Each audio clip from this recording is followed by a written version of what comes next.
Quero convidar, então, quero apresentar agora o nosso próximo convidado. É o Daniel Castanho, ele vai falar sobre o futuro da educação. O Daniel Castanho, ele é presidente do Conselho de Administração da Anima Educação, né? Ele é, além de presidente do conselho, é um dos fundadores da própria instituição, né, que congrega um conjunto de instituições de ensino, especialmente no ensino superior. Ele é graduado em administração de empresas pela Fundação Getúlio Vargas e tem especialização também pela Harvard Business School em Boston. O Daniel Castanho é o nosso próximo convidado, o segundo debatedor desse painel. Daniel, muito bem-vindo a esse Ideias e Debates. Eu passo a palavra para você, temos aí 20 minutos para a sua apresentação. Muito obrigado, a palavra está com você. Obrigado, prazer enorme estar aqui. Eu não sei, na minha frente está a apresentação ainda da Márcia, foi ótima, não sei se é isso mesmo. Se vocês estão me vendo ou estão vendo a apresentação dela, só para checar. Bom, então, como já disse, obrigado pelo convite. Estava aqui assistindo a Márcia e realmente eu acho que é algo que a gente tem que estar todo mundo unido. Eu digo muitas vezes que educação para um país não pode ser prioridade, tem que ser premissa, né? E porque só assim você consegue realmente fazer uma transformação muito grande. E aí eu vou pegar um pouco do gancho do que a Márcia colocou e dar continuidade no que a gente estava falando aqui. Só vou mudar aqui mesmo. Vou dar continuidade no que a gente estava falando. A escola foi estruturada, ela foi desenhada, a escola que a gente tem hoje, na época da Revolução Industrial. Quer dizer, então, o objetivo, vou até antecipar um pouco, na Grécia, o foco todo era o aprendiz, mas era uma educação para poucos. Aí você vem a Revolução Industrial, cujo propósito é tirar a pessoa do campo e trazer ela para a indústria, e aí você tem um modelo que você oferece, a mesma coisa para todo mundo, o aluno, ele sentado em carteiras, e você tem uma grade curricular, quer dizer, uma estrutura que você vai oferecer ali, todo mundo aprende de uma maneira passiva, é o professor muitas vezes falando e o aluno sentado aprendendo.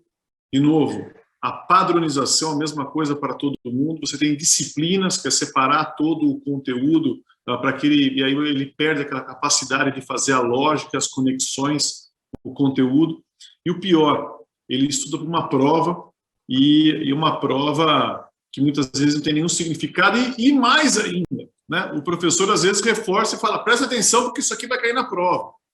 Para que é a prova? A prova é só para que você saiba o que você não sabe, né? E a prova devia ser um assessment, para que você entenda o que você não sabe, e aí sim você vai evoluindo. Então você tem essa escola formatada, essa escola a proposta de valor era entregar conhecimento, né, ou entregar informação, entregar conteúdo e de alguma maneira tentar transformar esse conteúdo em conhecimento. Uma escola pautada na memorização. Se você memorizar, você vai bem na prova, porque é uma prova que tem gabarito. E se a prova tem gabarito, ela cabe no algoritmo. E agora, com a inteligência artificial, ela pode ser substituída, então, por robôs. Então, o que eu quero dizer é uma escola que serviu, teve seu papel, né, pela Revolução Industrial, mas agora ela está totalmente obsoleta. E se a gente continuar a tentar melhorar essa escola, eu acho que a gente não chega a lugar nenhum. Quem sabe a gente demore 120, 130 anos para conseguir atingir os indicadores que a gente almeja para ter realmente um país totalmente transformado. Então, por outro lado, né, você pode falar, nossa, então a gente está perdido, né? É jogar tudo fora? Não, muito pelo contrário, né? Mas a gente tem a chance hoje, a possibilidade, entendendo que o que foi a pandemia? A pandemia mudou alguma coisa? Eu digo, a pandemia não mudou nada. Ela só antecipou a morte do velho. Ela só antecipou a transformação que era necessária a ser feita. O que ia acontecer em 10 anos vai acontecer em 2. Vamos lembrar, o iPhone e o Facebook, para dar 2 exemplos, foram fundados em 2007. Estou falando de 13 anos. 13 anos atrás. Olha a transformação que aconteceu em relação a redes sociais, a interação de redes sociais. TikTok é muito recente, o Instagram é mais recente ainda. Estou falando do Facebook, que foi uma disrupção ali. Estou falando do iPhone, que fez uma disrupção. 13 anos. Como é que vai estar o mundo daqui a 13 anos? Certamente a velocidade será maior, certamente a pandemia acelerou mais ainda. E a escola? A escola vai mudar de uma maneira drástica. E a gente tem essa oportunidade de fazer com que a escola seja uma escola baseada em projetos, uma escola que os alunos aprendam de uma maneira ativa e não passiva. Porque você prepara esse aluno e ele fica lá de uma maneira passiva, deveria fazer faculdade e continua na mesma coisa, fazendo uma prova, algo que não tem nenhum significado para ele. E aí quando ele chega no trabalho, ele fala, e aí, chefe, o que eu preciso fazer? E continua de uma maneira passiva. Eu estou falando de todas as escolas. Não estou falando de escola pública ou privada, estou falando, esse é o formato da escola, é a proposta de valor da escola. E aí, qual a oportunidade que a gente tem agora? De repensar tudo isso, repensar essa escola. E eu vou dizer para vocês, imagina que a Amazon, ou o Magazine Luiza, ou alguém que vende livros, enfim, tenha como propósito vender livros.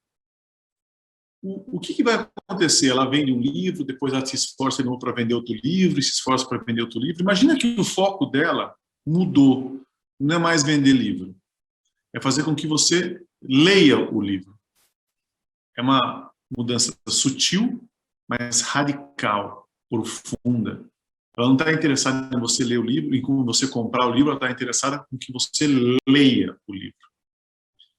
Aí você vai ler A, depois vai ler J, depois vai ler K, depois vai ler D. Não necessariamente tem que ser algo linear. Se você leu esse, depois aquele. Não, nada disso. É algo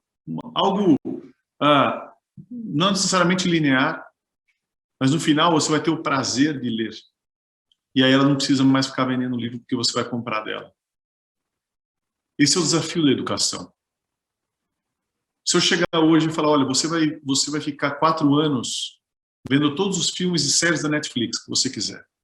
Mas daqui a 4 anos, parou, você não vai ver mais nenhum filme e nenhuma série. Olha que vão lançar mais muitos filmes e muitas séries. Mas você não pode mais. Nossa, você vai ficar revoltado, bravo, falar, não, eu não vou ficar sem Netflix. Por que você briga para não ficar com a Netflix, mas tudo bem ficar sem a escola?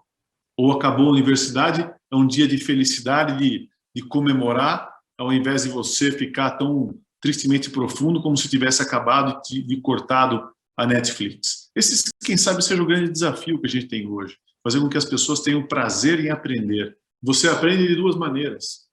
Ou por curiosidade, por desejo, ou por necessidade. Eu tenho a necessidade de fazer uma cadeira, eu tenho a necessidade de fazer um bolo e uma receita para várias pessoas, então eu vou ter que aprender a regra de 3 para conseguir fazer isso. Uau! Eu aprendo aquilo tem significado para mim.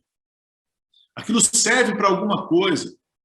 E se serve para alguma coisa, aí eu aprendo, não memorizo. A Cláudia apresentou números aqui, eu poderia praticamente arriscar que não são, quem sabe, números em relação à defasagem do antes e depois, tão diferentes da escola privada e da escola pública. Por quê? Porque a gente está baseado na memorização. E aí você memorizou e você ficou 1 ano, 2 anos sem sentir aquilo, enfim. E tem mais uma coisa. A parte mais menos importante da escola. Agora eu acho que alguns vão querer cortar o meu link aqui e derrubar a minha fala. A parte menos importante da escola é o conteúdo que se aprende lá. O conteúdo não é fim, o conteúdo é meio. Eu digo isso porque... E aí a prova, o processo de aprendizado, ele tem que ser mais sofisticado. Você vai lá, tem coisas que você consegue ensinar, mas a maioria delas você não ensina a pessoa que aprende. Como é que você ensina o sabor de uma maçã, o cheiro de uma flor? Como é que você ensina alguém a fazer uma cirurgia? Como é que você ensina alguém a lidar com a frustração? Em ter empatia? A ter pensamento crítico? Você não ensina. A pessoa que aprende. E o professor, ele inspira, ele provoca, ele ajuda nesse processo, mas esse processo, na verdade, é um processo de aprendizado. O que acontece dentro da escola, por isso que eu falei que a escola, a menor parte é o conteúdo. A parte mais importante da escola são as relações, a parte mais importante da escola é você lidar com as frustrações, é você lidar com as relações, é você saber fazer perguntas. Então, agora, onde nós estamos? Nós estamos no 45 do primeiro tempo. A humanidade como um todo, 7,8 bilhões de pessoas, todo mundo mudou na pandemia. Todo mundo. Agora, tem gente que está querendo voltar rápido, para voltar a fazer o que fazia. Quem sabe tem a professora que fala, graças a Deus, eu vou voltar a dar minha aula exatamente como ela era. Esse professor está fazendo um desfavor. É um horror. Aquela escola que fala, vamos voltar exatamente como a gente era. Esquece. A gente está no 45 do primeiro tempo, é o momento de você rever o que você faz, entender o que você estava fazendo, o que estava funcionando, não estava funcionando, entender o que você precisa rever, discutir com as outras pessoas e voltar para o segundo tempo, fazendo algo totalmente diferente, algo mais sofisticado, algo que agregue mais valor. E aí a gente está falando aqui de presencial e à distância. Algo muito mais sofisticado do que isso. Veja bem, é legal você ir num show, no estádio de futebol, incrível, aquela emoção toda, mas você nem vê direito o gol, você nem vê a pessoa que está cantando. Ou é bom você ver da tua casa assistindo televisão, aquele show ou jogo de futebol. Qual dos dois é melhor? Tanto faz, depende do dia, depende do momento, depende para quê, depende com quem. A pior coisa que existe é você ir para o estádio, não tem a comunidade da sua casa, e ficar todo mundo assistindo numa telinha o jogo. Isso é a pior coisa que existe. Isso é o que a gente fez agora na pandemia e que a gente chamou de ensino à distância. É o professor ficar repetindo a aula que ele dava presencialmente, agora online. Imagina! Isso não deve acontecer. A gente está usando a tecnologia de uma maneira errada. Sabe os jornais? Há muito tempo, sei lá, 10 anos atrás, que tinha lá o jornal.com, né? Estadão.com, Folha.com, o que seja, Globo.com. Você lia no tablet. Nossa, era o PDF do jornal. Era muito ruim. Era muito ruim. Era preferível até ver o jornal mesmo. Mas aquilo lá foi o comecinho. É o embrião da revolução, da transformação, que hoje você é totalmente simbiótico. Você olha o jornal, tem um QR Code, você vai para o negócio, você vê o vídeo, vê a entrevista, e é algo totalmente diferente. É essa transformação que vai acontecer na educação. Então, eu estou falando o seguinte, pensa aqui num gráfico. Assim.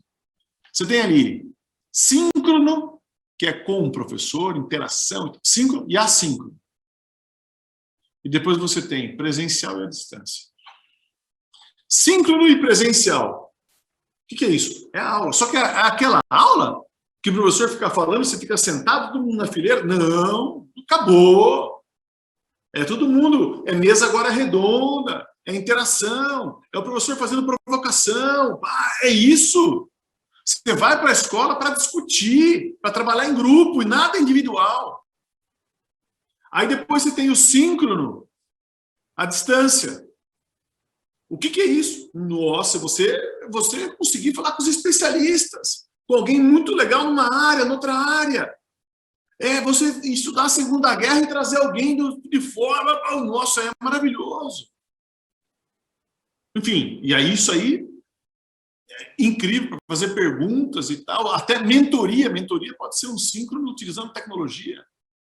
Depois você tem o assíncrono, a distância. Uau, aí você... É o que eu falei. Você pode fazer um filme vídeos incríveis, aulas maravilhosas, mas não é aquela aula gravando, blá, blá, blá, blá, blá, blá, com uma lousa aqui atrás. É aula incrível, aula com efeito especial, é cinema, é... Nossa, maravilhoso. E depois o assíncrono à distância, que é você com um grupo, que é você... Minto, é o assíncrono presencial, que é você no laboratório, você na biblioteca, você fazendo... Enfim, é você com seus amigos, sem intervenção do professor. Então, a gente está falando do uso, não é mais ser presencial, esquece o termo presencial à distância. Né? O que a gente está fazendo ainda hoje é igualzinho a gente fazia na década de 70, telecurso segundo grau. Eu te entrego conteúdo, você me dá uma prova e eu entrego um certificado. Aí você fala, Daniel, você está me ficando doido. Imagina o quão distante está o que você está falando do que a Cláudia apresentou agora. O cara está em outro planeta. Fala, não, esta é a oportunidade que a gente tem, única, que a gente conseguiu quebrar os dogmas, os paradigmas, os preconceitos em relação ao uso de tecnologia, em relação eu estou aqui marcando meu tempo, em relação ao uso de tecnologia, em relação ao papel do professor. Na pandemia, os médicos, toda a área de saúde, enfermeiros, enfim, foram fundamentais para a sociedade. Até agora continuam sendo. Mas eu não tenho dúvida nenhuma que os grandes protagonistas, as escolas serão as escolas, as universidades, as empresas de educação são as grandes protagonistas nesse momento do país, e os professores são os grandes artífices. E aí eu pergunto, por que onde está o caminho? Que é difícil, que é longo, mas ele é muito mais curto do que o caminho que a gente estava até agora. Pega uma escola ali da época da Revolução Industrial, com a memorização, prova, o professor fica falando, o aluno fica anotando, blá, blá, blá, blá. Aí você fala assim, não, vamos melhorar o IDEB, aí você vai lá e transforma ela em tempo integral. Que tempo integral? Essa escola que está completamente velha, obsoleta. Vai melhorar? Claro que vai melhorar. O aluno ficou um pouquinho mais de tempo lá, mas vai melhorar de 4,6 para 5,2, ele está satisfeito. Nós temos que ir de 4,6 para 9 em 10 anos. Não temos 120 anos. Então, como é que a gente convive com dois tipos de escola privada e escola pública, ainda as duas, ainda nesse modelo? Então, é um momento, como a gente faz isso? Se nós estivermos unidos e entendermos, que também eu não acredito que vai depender do governo, não sei de quem, do governo federal, sabe? Vai depender das revoluções dos ecossistemas. E aí eu pergunto, por que meus filhos, eu tenho 3 filhos, tem que fazer grupo só com as crianças que estão naquela sala?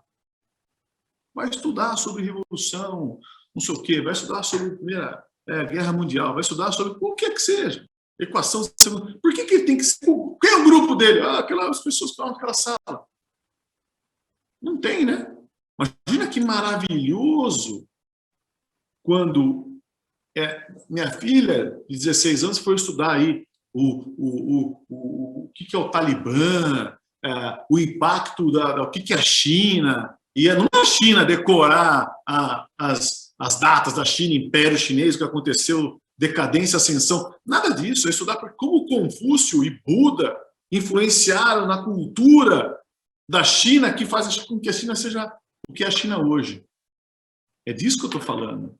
Não é nada para memorizar, é algo para refletir. Como que a Guerra Fria fez com que que acontecesse o que está acontecendo hoje com o Talibã? Os Estados Unidos é que montou aquilo lá, o que tem a ver isso aqui com o dia de hoje? O que tem... Uau! É disso que a gente está falando, dessas relações. Mas imagina o seguinte, se essas discussões acontecerem com alguém da São Paulo, com alguém de Florianópolis, alguém de Curitiba, alguém de Cuiabá. Uau! Por que não? Claro! A BNCC está aí, os temas são os mesmos para todo mundo. Por que não trabalhar com projetos e promover essa discussão? Agora, a grande revolução A grande revolução vai ser quando metade desses alunos for de escola pública e metade de escola privada. E vai ser bom para todo mundo, vai ser maravilhoso para todo mundo. Porque você vai para a escola para quê?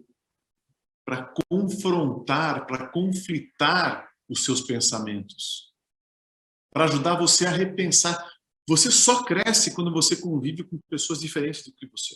Se você conviver todo mundo igualzinho, você vai continuar igualzinho. Não vai mudar nada. Você só cresce quando você conversa com pessoas diferentes, convive com pessoas diferentes. Então, o ampliar a diversidade entre escola pública e escola privada, pessoas de diversas regiões, isso aí é incrível. E dentro desta linha de ampliar a diversidade, eu pergunto, os professores serão quem? Pode ser aqueles professores que estão na escola, que vão inspirar e provocar, mas uma plataforma como essa, o Zoom, o Teams, o Meet, ou o que quer que seja, vai substituir o PowerPoint.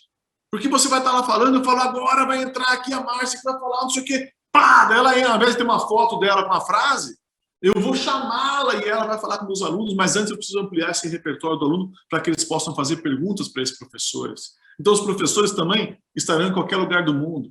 A Secretaria de Educação tem que estar integrado. A faculdade, para finalizar, a faculdade, alunos de engenharia, alunos na verdade, aluno de engenharia, para dar um exemplo, mas pode ser de todas as áreas do saber.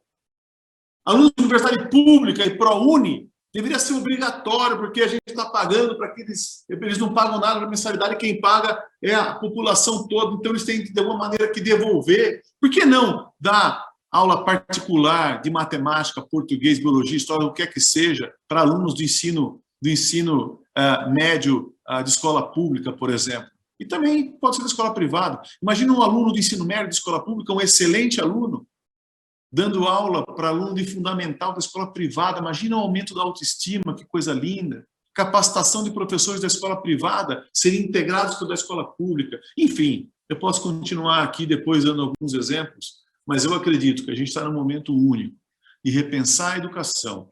E essa grande revolução dessa transformação, essa mudança muito grande que é necessária no Brasil, ela pode acontecer através desses nano-ecossistemas, promovendo essas enormes revoluções pelo Brasil afora, e aí sim a gente faz uma grande transformação no país. Eu estou falando de Secretaria de Educação, com universidade pública, universidade privada, escola pública, escola privada, e todo mundo ligado à educação, juntos, revolucionando aquele seu município, o seu bairro, o seu lugar, e essas múltiplas revoluções vão ocasionar uma grande transformação na educação do Brasil. Eu acho que esse é o momento que a gente está. Obrigado, até daqui a pouco para o nosso debate. Daniel, eu que agradeço e eu acho que isso que você trouxe aqui tem uma relação direta com o tema desse congresso. Porque o que você propôs não necessita de investimento, necessita de engajamento. Engajar as pessoas, fazer parceria, passar a mão no telefone, mandar um e-mail, convidar alguém de outro lugar para se conectar como a gente está conectado agora aqui e poder ouvir outras experiências para enriquecer a vida dos nossos estudantes. Então, esse já é um ponto que certamente já deixa delimitado aqui que, efetivamente, para melhorar a qualidade da educação, basta um pouco de criatividade e bastante iniciativa. Eu acho que essa é uma mensagem que você deixou aqui para a gente e certamente vai ser um prazer poder continuar debatendo com você daqui a pouquinho. Obrigado e até já, viu?